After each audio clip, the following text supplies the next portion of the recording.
आदमी होना भी इतना आसान कहाँ होता है। पूरे दिन भर घर की ज़रूरतों को पूरा करने के लिए इधर उधर बसों में धक्के खाते हुए घूमते रहो। हर किसी की ज़रूरत का ध्यान रखो।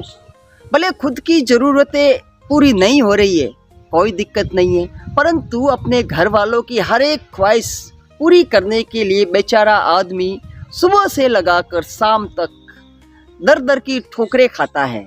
इधर उधर बसों में धक्के खाता हुआ भटकता रहता है ताकि उसके घर वालों की ज़रूरत पूरी हो सके। और वही आदमी पूरे दिन भर अपने बॉस की, अपलाइन की, क्लाइंट की, सहकर्मियों की, सबकी डांट सुनते सुनाते शाम को जब इस उम्मीद से घर पहुंचता है ना कि यार घर जाऊंगा, थोड़ा सुकून मिलेगा, कुछ चैन की सांसें मैं ले सकूंगा, और इसी सुकून के आस को लेकर जब वो शाम को घर पहुंचता है तो घर में भी उन्हें सुकून नसीब नहीं होता। उस बेचारे आदमी को ये पता ही नहीं होता कि यार घर में भी तो जो गृह युद्ध छिड़ा हुआ होगा, पूरे दिन रहा होगा ना, उसमें उसे मध्यस्थता की भूमिका निभानी पड़ेगी। वो गलती से पहले माँ के कक्ष में जाता है और माताजी के साथ थोड़ी देर बैठता है तो माँ उनको कहती है कि भैया आजकल तेरी बीवी के कुछ ज़्यादा ही पर निकल आए हैं, कुछ ज़्यादा ही बोलती है, वो मेरा ध्यान भी नहीं रखती, उसे समझाओ, तुमने कुछ ज़्यादा ही सर चढ़ा रखा है, तभी तो उसके इतने पर निकल आए हैं। अरे तुम कुछ कहते तो उसकी हिम्मत होती क्या। फिर वो बेचारा अपनी माँ की बातों को सुनकर जैसे ही बीवी के पास अपने कमरे में पहुँचता है ना, तो पूरे दिन की जो भड़ास होती है ना, बीवी के दिमाग में जो भरी रहती है ना, वो उस आदमी पर खाली कर देती है।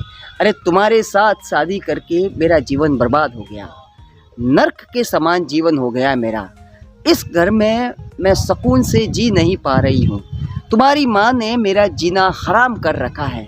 अब आप मेरे को एक बात बताइए, उस बेचारे आदमी का क्या दोष है।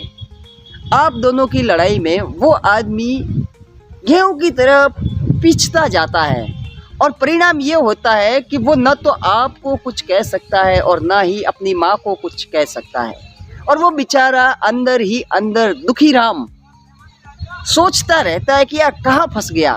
फिर उस आदमी के कदम अगर बहकते भी है ना, तो इसमें सिर्फ उस आदमी का दोष नहीं है, क्योंकि वो भी तो इंसान है यार, उसे भी तो अपना जीवन जीने का हक है।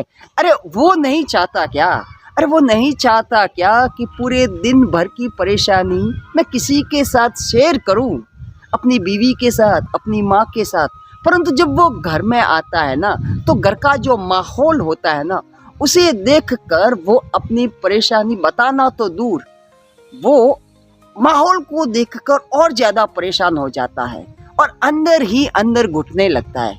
मैंने देखा है आजकल ऐसे युवाओं को जो 35-40 की उम्र में हार्ट अटैक का शिकार होकर, कोई बाइक चलाते चलाते किसी को हार्ट अटैक आ रहा है, तो किसी को बाथरूम में नहाते नहाते हार्ट अटैक आ रहा है, तो कोई डांस करते करते हार्ट अटैक का शिकार हो जाता है।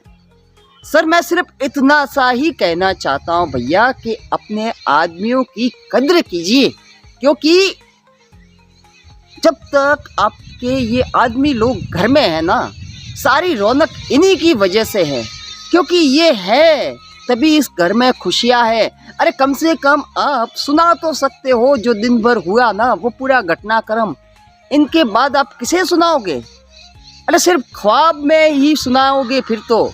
इसलिए सिर्फ इतना सा ही कहना है कि वक्त रहते माताओं, बहनों, भाभीयों संभल जाओ, अपने आदमियों की कद्र करो, उन्हें अतिरिक्त तनाव ना दे, क्योंकि वो पहले से ही बहुत कुछ झेल रहे हैं बाहर की दुनिया में।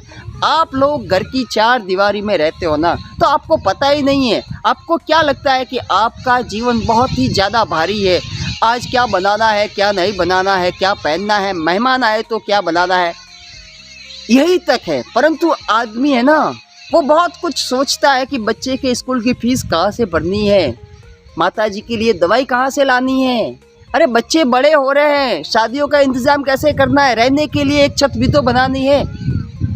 सब आदमी के ऊपर बहुत कुछ जिम्मेदारियां है। अपने आदमी को समझो, अपने आदमी को अतिरिक्त तनाव न दे।